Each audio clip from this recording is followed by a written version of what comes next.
The tires screeched as Ezra slammed on the brakes, his heart pounding louder than the engine's dying roar. 10 years ago, he'd fled this village, chased by whispers of monster and sinner, his name a curse in every household. Now, with Caleb's hand steadying his trembling one, he faced the sign. Welcome to Willow Creek, EST 1892. Ezra hadn't planned to return. Not to the place where his teenage confession of loving men had sparked a town meeting, where Pastor Reynolds had thundered about eternal fire, and where his own mother had turned her back, tears in her eyes but silence on her lips. He was 16 then, a lanky kid with dreams bigger than Willow Creek's narrow streets. He'd packed a bag, hitchhiked to Seattle, and built a life, imperfect but his own. Caleb, his partner of 5 years, had been his anchor, a soft-spoken architect who saw beauty in broken things. "Why are we here?" Caleb asked, his voice gentle but curious, squeezing Ezra's hand. They sat in their rented SUV, parked just beyond the village limits, the autumn air crisp through the open window. Ezra exhaled, staring at the distant church steeple piercing the sky. "I got a letter," he said, "from my sister, Lila. She says things have changed. Says they want me back." His voice cracked on the last word. Back? To what? The place that had spat him out like poison? Caleb raised an eyebrow, his dark eyes searching Ezra's face. "And you believe her?" "I don't know," Ezra admitted, "but she wrote about a gate with my name on it. I need to see it for myself." The village looked smaller than he remembered, its main street lined with mom-and-pop shops, a diner called Rosie's, and a hardware store where old men still played checkers on barrels out front. As they drove through, heads turned. Ezra felt the weight of every stare, each one a memory of judgment. He gripped the steering wheel tighter, his knuckles white. Their first stop was Lila's house, a modest craftsman on Maple Lane. Lila, now 28, burst out the door before they could knock, her auburn hair flying as she threw her arms around Ezra. "You came," she whispered, her voice thick with emotion. "I wasn't sure you would." She led them inside, where the smell of fresh coffee mingled with the faint scent of lavender. Over mugs, Lila explained. "The village isn't what it was," she said, her green eyes earnest. "After you left, people started talking. Not everyone, but enough. They felt guilty. Pastor Reynolds retired, and the new pastor, Anna, she's different. She's been preaching about love, not hate." Ezra scoffed, leaning back in his chair. "So they've had a change of heart? Just like that?" "It wasn't just like that," Lila said, her voice firm. "It took years. Protests, arguments, people leaving the church. But some stayed and fought for change. They're building a gate, Ezra. For you. To honor you." Caleb reached for Ezra's hand under the table, grounding him. "What kind of gate?" Caleb asked. Lila smiled, a spark of pride in her eyes. "It's at the village square. They're unveiling it tomorrow. They want you there." Ezra's chest tightened. A gate? For him? The kid they'd called a monster? He wanted to laugh, to call it a cruel joke, but Lila's face held no trace of deceit. "I need to think about it," he said, standing abruptly. That night, in the guest room, Ezra lay awake, Caleb's steady breathing beside him. Memories clawed at him. His father's silence, the school bullies, the night he'd run away with nothing but $20 and a bruised heart. Could a gate erase that? Could it rewrite the past? The next morning, the village square buzzed with activity. Banners fluttered, and a small crowd gathered around a covered structure. Ezra's stomach churned as he and Caleb approached, Lila at their side. Faces he recognized. Mrs. Carter from the bakery, Mr. Hensley from the post office. Watched him, their expressions unreadable. Pastor Anna, a woman in her 40s with warm brown skin and a calm presence, stepped forward. "Ezra," she said, her voice carrying over the murmurs. "We owe you an apology. This village failed you. We're trying to make it right." The crowd parted, revealing the gate. It was wooden, sturdy, carved with intricate patterns of ivy and stars. At its center, in bold letters, was his name, Ezra James Thornton. Ezra froze, his throat tight. Caleb's hand found his, and he felt the warmth of it, the strength. "They're trying," Caleb whispered. "Maybe that's enough to start." But as the crowd clapped, a voice cut through the air. "This is a disgrace." Ezra turned. It was Tom Willard, a former classmate, now a burly man with a red face. "You think a gate makes up for what you are?" Tom spat, his words venomous. The crowd hushed, tension crackling like static. Ezra's heart sank. Maybe nothing had changed at all. Tom's words hung in the air, sharp as a blade. Ezra felt the old wounds reopen. The sting of being 17 and cornered in the schoolyard, called names he tried to forget. Caleb's grip tightened, a silent reminder. "You're not alone." Pastor Anna stepped forward, her voice steady but firm. "Tom, this gate isn't just for Ezra. It's for all of us, to remind us to do better." Her eyes scanned the crowd, daring anyone else to speak.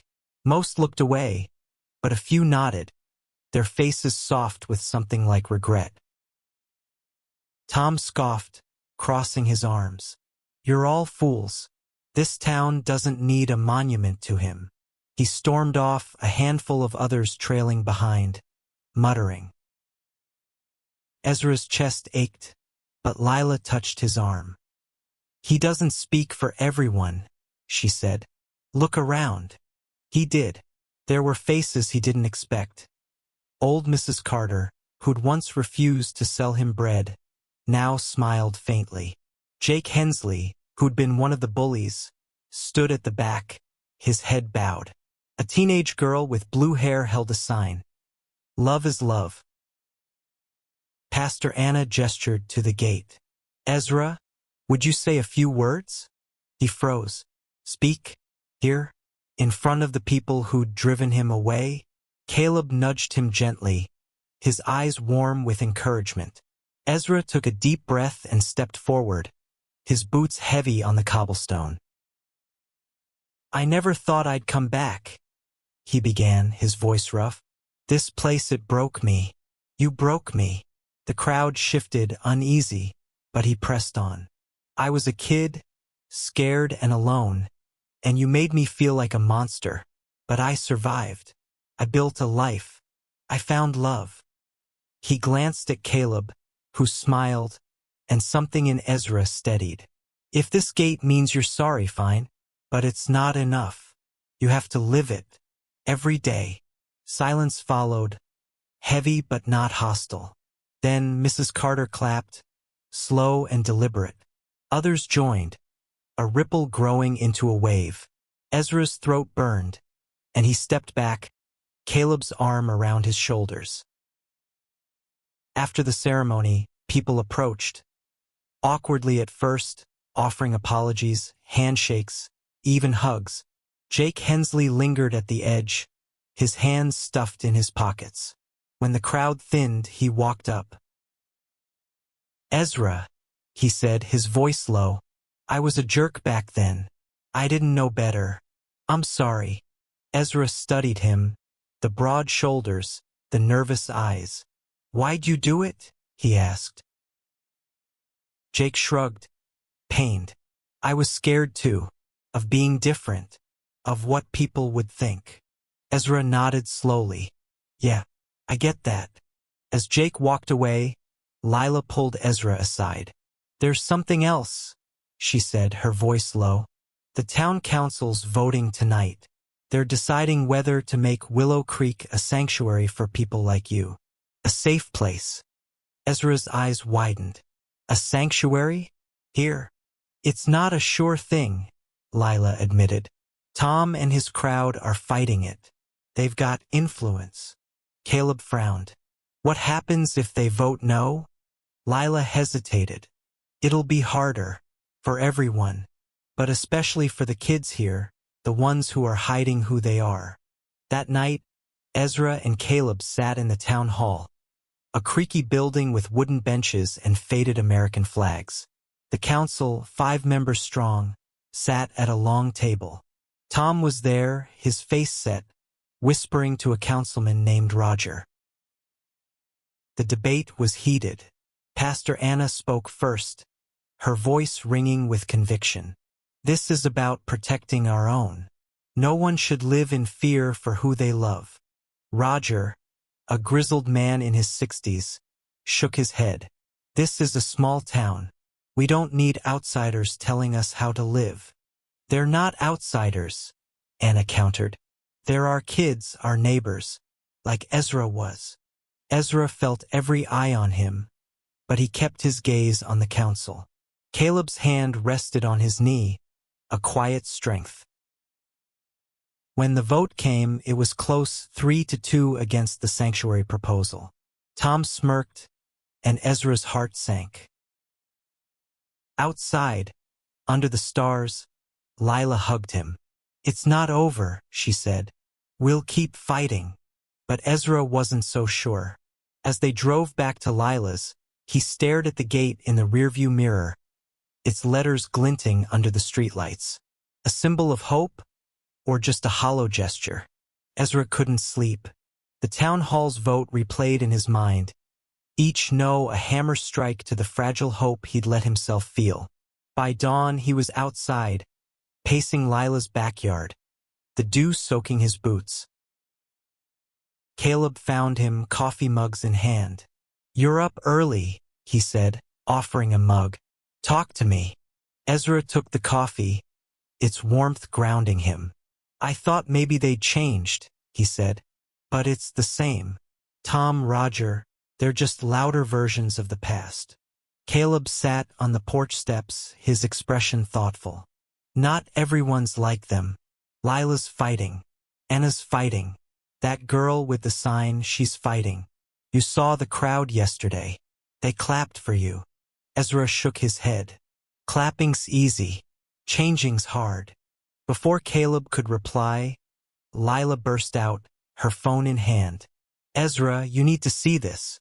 She showed him a post on the village's online forum, shared by the blue-haired girl from the ceremony. Her name was Sophie. It was a photo of the gate, Ezra's name glowing in the sunlight with a caption. This is for every kid who feels alone here. We're with you. The post had dozens of comments, most supportive, some angry. Sophie's organizing a rally, Lila said, excitement in her voice. Tomorrow at the square. She wants you to speak again. Ezra's stomach twisted. Me? Why? Because you're proof, Lila said. Proof that you can survive this place and come out stronger. The kids need to see that. He wanted to say no, to leave Willow Creek behind again. But Caleb's steady gaze stopped him. You don't have to decide now, Caleb said. But you're not that scared kid anymore. You're you. And you're enough. The rally came faster than Ezra expected. The square was packed. More people than at the gate unveiling. Sophie, barely 17, stood on a makeshift stage, her voice fierce through a megaphone. We're not asking for permission to exist, she said. We're demanding it. Ezra watched from the crowd, Caleb and Lila beside him. Sophie's words hit hard. She was out, proud, and unafraid in a way he'd never been at her age.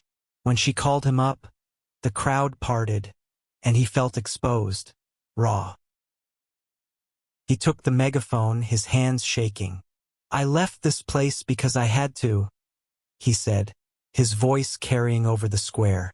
I was told I didn't belong, that I was wrong, but I wasn't, and neither are you. He pointed to Sophie, to the kids holding signs, to the parents standing with them. You deserve to be here, to be seen, to be loved. The crowd erupted, cheers drowning out the few hecklers. Ezra stepped down, his heart racing, and Caleb pulled him into a hug. "You did good," he whispered. But the moment didn't last. As the rally ended, Tom and his group appeared, their faces grim. "This is a mistake," Tom shouted, pointing at Ezra. "You're tearing this town apart." Sophie stepped forward, unflinching. "No, you are. By hating." Tom's face reddened, but before he could respond, Pastor Anna intervened, her presence calming the tension. "Enough," she said. "This isn't about division. It's about healing." That night, Ezra, Caleb, and Lila strategized at the diner. Rosie, the owner, brought them pie on the house, her eyes kind. "I remember you, Ezra," she said. "I should have spoken up back then. I'm speaking now." Her words stayed with Ezra as they planned. The council's vote wasn't the end. Public pressure could force a revote. Sophie's rally had lit a spark, and more villagers were joining, sharing stories of their own struggles, their own regrets. By morning, the forum was flooded with posts. People shared photos of the gate, stories of loved ones they'd lost to hate, promises to do better. Ezra read them, his chest tight with something like hope. But then Lila got a call. Her voice shook as she hung up.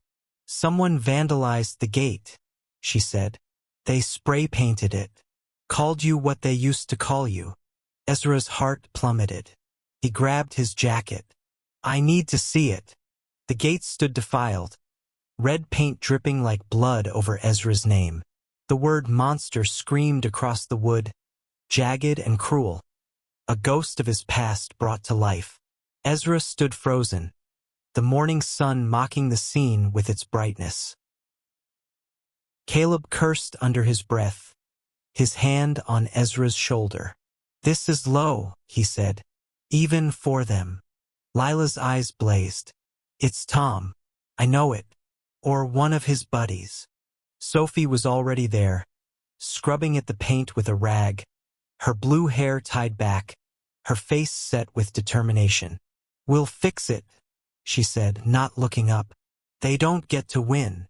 Ezra knelt beside her, grabbing a rag from the bucket. The paint smeared, stubborn, but he scrubbed harder, his jaw tight. "Why do you care so much?" he asked Sophie. She paused, her hands stained red. "Because I'm like you," she said quietly. "I came out last year. My dad, he's like Tom. But I'm not running. This is my home." Her words hit Ezra like a punch. He'd run all those years ago because he'd had no one. Sophie had Lila, Anna, even Rosie now, but she was still fighting, still here. By noon, a small crowd had gathered, armed with brushes and paint cans. Mrs. Carter brought sandwiches. Jake Hensley hauled a ladder, and Pastor Anna prayed quietly as they worked. The paint came off slowly, Ezra's name emerging letter by letter. As they finished, a reporter from the county paper showed up, snapping photos. "This could be big," she said. "A story about redemption, about a town changing." Ezra didn't trust her optimism, but Lila saw opportunity. "Let's use this," she said. "Get the story out. Shame Tom and his crowd into backing down." The article hit the next morning, front page. Willow Creek's Gate of Redemption vandalized, community rallies. It quoted Ezra, Sophie, and Anna, painting the village as a battleground between hate and hope. Social media amplified it, and soon, people from neighboring towns were visiting the gate, leaving flowers and notes. But Tom wasn't done. At a town meeting that evening, he stood, his voice booming. "This is a publicity stunt," he said. "Ezra's not a hero. He's a symbol of everything wrong with this town." Sophie stood, her voice shaking but clear. "He's a symbol of what's right. He survived you, all of you who judged him. The room erupted, voices clashing. Ezra felt Caleb's hand in his, steady as ever. He stood. "I'm not your symbol," he said, his voice cutting through the noise. "I'm just a guy who wanted to be loved. You took that from me. Don't take it from them." He nodded to Sophie, to the kids in the back, their eyes wide. The meeting ended in chaos, but the tide was shifting. The next day, petitions circulated, demanding a revote on the sanctuary proposal. Hundreds signed, including names Ezra never expected, old teachers, shopkeepers, even his high school coach. That night, Ezra and Caleb walked to the gate, now clean and glowing under new lights the town had installed. A note was pinned to it, handwritten, "Love wins always." Ezra recognized Sophie's handwriting. "We could stay," Caleb said, his voice soft. "Help them fight." Ezra looked at him, the man who'd taught him trust, love, resilience. "You'd do that? For this place?" "For you," Caleb said, "and for kids like Sophie." Ezra nodded, his heart full. "Maybe. Let's see what happens." But trouble was brewing. Lila got a tip. Tom was planning something big, a protest to shut down the sanctuary push for good. The air crackled with tension as Ezra, Caleb, and Lila prepared for Tom's protest. Word had spread. He'd rallied his supporters, planning to march through the square, demanding the gate be torn down and the sanctuary proposal buried. Sophie's group was ready to counter, their signs bolder, their voices louder. Ezra felt the weight of it all, the gate, the village, his past. He stood with Caleb at the square's edge, watching as two crowds formed. Tom's group, mostly older men and a few women, held signs like "Keep Willow Creek Pure." Sophie's side, a mix of teens, parents and allies, waved rainbow flags and chanted, "Love, not hate." Pastor Anna stood between them, her arms raised. "This is a community, not a battlefield," she called. "Talk. Listen. Please." Tom ignored her, his megaphone blaring. "This gate glorifies sin. Ezra Thornton doesn't belong here." Sophie shouted back, "He belongs more than you." The crowd surged closer, voices rising. Ezra's pulse raced. He'd seen this before. Anger turning to violence, words becoming fists. He stepped forward, Caleb's hand brushing his, a silent "I'm here." "Stop!" Ezra's voice cut through the noise, raw and commanding. Both sides froze. "This isn't about me. It's about kids like I was, scared to be themselves. You want to tear down that gate? Fine. But you're tearing down their hope too." A murmur rippled through Tom's crowd. Some lowered their signs, faces uncertain. But Tom pressed forward, his eyes locked on Ezra. "You don't get to lecture us," he spat. "You left. You abandoned this town." "I didn't abandon it," Ezra said, his voice steady. "You drove me out, and I'm not the only one." He pointed to Sophie, to a quiet boy in the crowd, to a woman wiping tears. "They're here. They're fighting. And they're not going anywhere." Something shifted.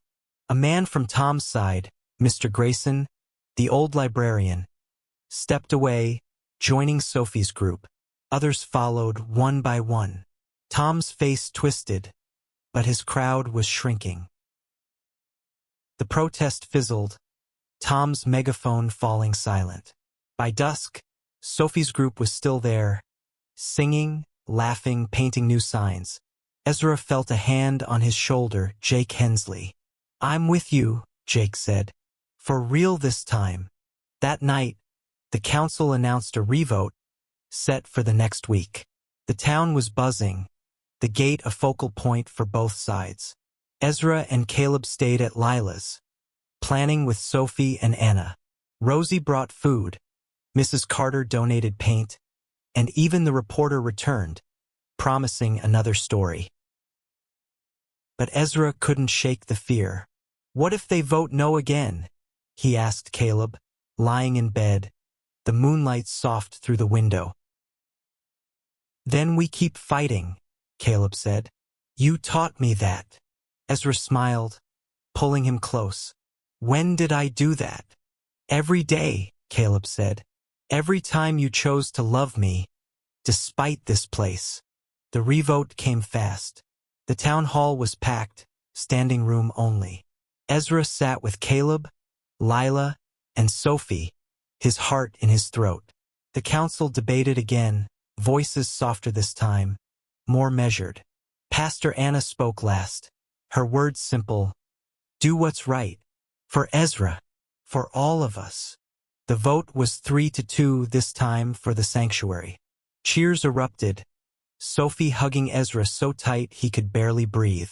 Tom stormed out, but no one followed. Outside, under the gate, Ezra looked at his name, now surrounded by flowers and notes. Caleb kissed his temple. You did this, he said. No, Ezra said. We did. The sanctuary vote changed Willow Creek, but not overnight. The gate stood proud, a beacon for some, a sore spot for others. Ezra and Caleb decided to stay a while, renting a small house on Oak Street, helping Sophie and Anna build programs for queer kids. Lila joined them, her energy tireless, her belief in the village unshakable. Ezra found purpose in the work, mentoring teens, sharing his story, showing them they could survive. One boy, Marcus, reminded him of himself. Quiet, scared, but fierce when he spoke. You're why I'm still here, Marcus told him one day, his voice barely a whisper. Ezra's heart swelled, but the past lingered. His mother, who'd stayed silent all those years, reached out. They met at Rosie's, her hands trembling around a coffee mug. I was wrong, she said, tears falling. I was scared too. Can you forgive me? Ezra didn't answer right away. He thought of the nights he'd cried alone, the years without her voice. But he saw her now, older, frail, trying. I'm working on it, he said finally. It wasn't everything, but it was a start. Tom's group faded, their influence waning as the village embraced change. The gate became a landmark, drawing visitors who left notes, painted rocks, even proposals carved into the wood. Sophie started a youth group, and Jake volunteered, his guilt turning to action. One evening, Ezra and Caleb stood under the gate, the sunset painting the sky in pinks and golds. A new note was pinned to the bench nearby, in Sophie's handwriting. Love wins, always. You were right, Ezra said, leaning into Caleb. It was worth coming back. Caleb smiled, his arm around Ezra's waist. Told you, you're stronger than this place. Ezra looked at the gate, his name etched deep, no longer a curse but a promise. He'd been branded a monster, but he'd returned a man, loved, whole, and unafraid. The village had raised a gate, but he'd raised himself. And in that moment, under the stars, with Caleb's hand in his and the village humming with new life, Ezra knew he was home.